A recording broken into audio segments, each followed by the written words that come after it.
بسم اللہ الرحمن الرحیم۔ بسم اللہ الرحمن الرحیم۔ ہمارے آج کے سبق کا عنوان ہے فکرۃ الشیطان، یعنی شیطان کی فکر۔ شیطان نے جب یہ دیکھا کہ آدم علیہ السلام اور اس کی اولاد جو ہے وہ جنت میں جا رہی ہے، کیونکہ اولاد آدم جو ہے وہ اپنے باپ کے نقش قدم پر تھے اور وہ گناہوں میں زیادہ مبتلا بھی نہ تھے، اللہ کی عبادت کرتے تھے، اللہ کو ایک مانتے تھے، تو شیطان کو یہ فکر ہوئی کس طرح سے انہیں ایسے گناہ میں مبتلا کر دوں جس کی بخشش نہ ہو۔ تو اس سبق میں شیطان کی اسی فکر کا ذکر ہے۔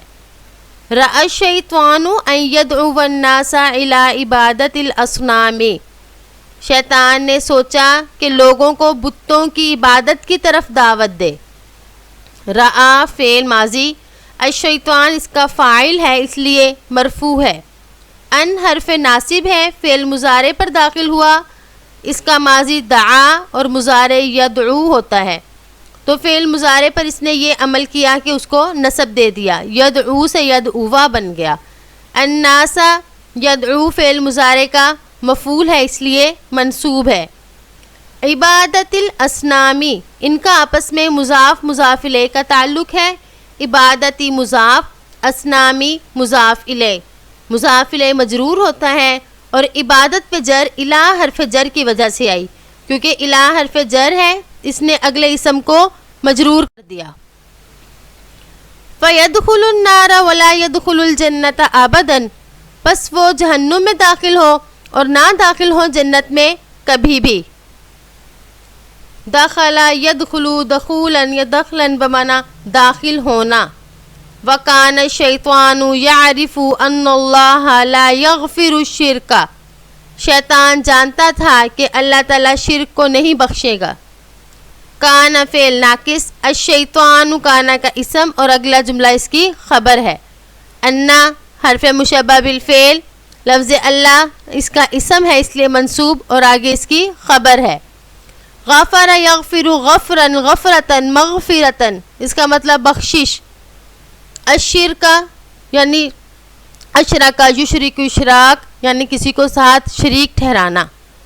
وَيَغْفِرُ كُلَّ شَيْءٍ إِذَا أَرَادَ، اور بخش دیتا ہے اللہ ہر گناہ جب وہ ارادہ کرے، یعنی شرک کے علاوہ ہر گناہ کو اللہ تعالیٰ بخشنا چاہے تو بخش دیتا ہے، لیکن اللہ پاک نے یہ قانون بنا دیا کہ میں شرک کو نہیں بخشوں گا۔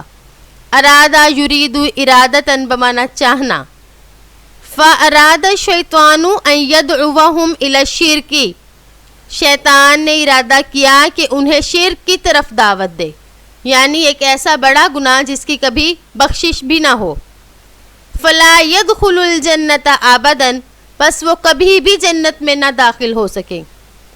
وَلَكِنْ كَيْفَ الطَّرِيقُ إِلَى ذَلِكَ، لیکن اس کی طرف کیسے راہ ہو، یعنی کیا طریقہ ہو، کیا ذریعہ ہو۔ وَالنَّاسُ يَعْبُدُونَ اللَّهَ، اور لوگ اللہ کی عبادت کرتے ہیں۔ الناس اسم ہے مبتدا ہے، یعبدون فعل مضارع جمع مذکر غائب کا صیغہ، واو ضمیر اس کا فاعل جو لوگوں کی طرف لوٹ رہی ہے، اور لفظ اللہ مفعول بھی اس لیے منصوب ہے۔ إِنَّهُ لَوْ ذَهَبَ إِلَى النَّاسِ وَقَالَ لَهُمْ اعْبُدُوا الْأَصْنَامَ وَلَا تَعْبُدُوا اللَّهَ، اگر وہ لوگوں کے پاس جائے اور ان سے کہے کہ تم بتوں کی عبادت کرو اور اللہ کی عبادت نہ کرو، لَشَتَمَهُ النَّاسُ وَضَرَبُوهُ، تو لوگ اسے برا بھلا کہیں اور اسے ماریں۔ ذَهَبَ يَذْهَبُ ذَهْبًا بمعنی جانا۔ قَالَ يَقُولُ قَوْلًا بمعنی کہنا۔ اعبدو امر کا صیغہ ہے جمع مذکر حاضر کا، اس کا واحد اعبد آتا ہے اور اس کا جمع اعبدو، اس میں واو ضمیر اس کا فاعل ہے، اسناما مفعول بھی۔ شتما برا بھلا کہنا یا گالیاں دینا۔ ضربو جمع مذکر کا صیغہ ہے، ضرب یضرب ضربا بمعنی مارنا۔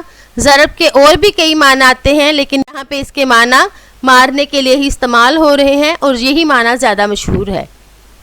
قالوا معاذ اللہ ان نشرک بربنا، تو وہ کہیں گے یعنی لوگ کہیں گے معاذ اللہ، اللہ کی پناہ کیا ہم اپنے رب کے ساتھ شریک ٹھہرائیں؟ انعبد الاصنام، کیا ہم بتوں کی پوجا کریں؟ انک لشیطان رجیم، انک لشیطان خبیث، بے شک تو مردود شیطان ہے، بے شک تو خبیث شیطان ہے۔ انا حرف مشبہ بالفعل، کاف ضمیر انا کا اسم ہے، محلن منصوب ہے۔ شیطان رجیم، یہ موصوف صفت مل کر انا کی خبر ہیں، اور یہاں پہ بھی ایسے ہی کاف ضمیر انا کا اسم اور آگے اس کی خبر۔ امید ہے کہ آپ کو آج کا سبق سمجھ آ گیا ہوگا۔ السلام علیکم ورحمۃ اللہ وبرکاتہ۔